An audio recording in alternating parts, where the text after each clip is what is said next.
Dans cette vidéo, nous allons vous présenter l'organisation des appellations du Languedoc-Roussillon en détail. Concernant les appellations d'origine contrôlée, dites AOC, il faut visualiser une pyramide ayant pour socle l'appellation régionale et en haut de la pyramide, l'appellation de terroir. Pour débuter, nous allons vous présenter les IGP qui ne sont pas une appellation mais un label. Ils ne sont donc pas pris en compte dans cette pyramide. Indication géographique protégée. Donc, c'est un label de qualité au niveau européen. Ayant un cahier des charges moins strict et plus libre pour le choix de leur cépage et des modes de vinification. L'IGP regroupe une vaste zone. L'identité du terroir n'est pas la priorité. On met surtout en avant les cépages régionaux. La plus grande IGP du Languedoc-Roussillon, c'est l'IGP Pays d'Oc. Elle se trouve dans tout le Languedoc-Roussillon.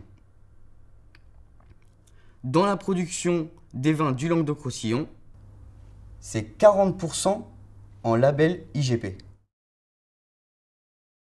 Bonjour Monsieur Villaret, j'aurais voulu savoir le positionnement de l'appellation Languedoc dans la région Languedoc-Roussillon. Pour nous, l'appellation Languedoc est une appellation importante. C'est l'appellation d'entrée dans les appellations du Languedoc. C'est la grande appellation régionale où toutes les appellations peuvent se replier. C'est une appellation qui est destinée aux consommateurs qui a envie de découvrir le Languedoc, mais qui ne connaît pas forcément toutes les spécificités de notre région. Et c'est un produit qu'on a destiné au cœur de gamme.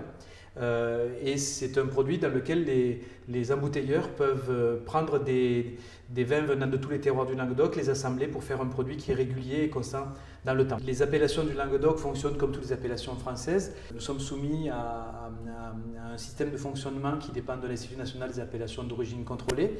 Et c'est l'Institut national des appellations d'origine contrôlée, c'est l'INAO, qui va mener le dossier de création d'une nouvelle appellation.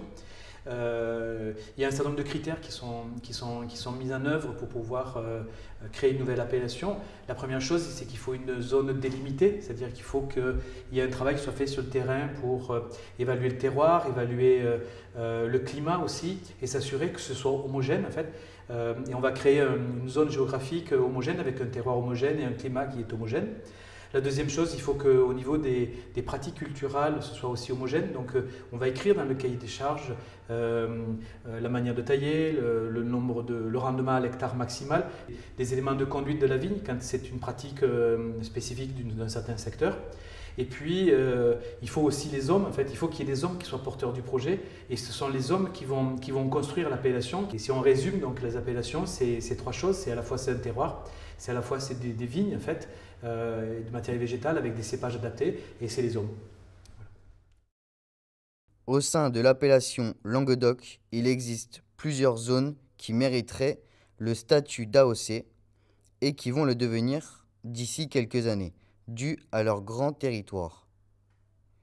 En voici quelques-unes.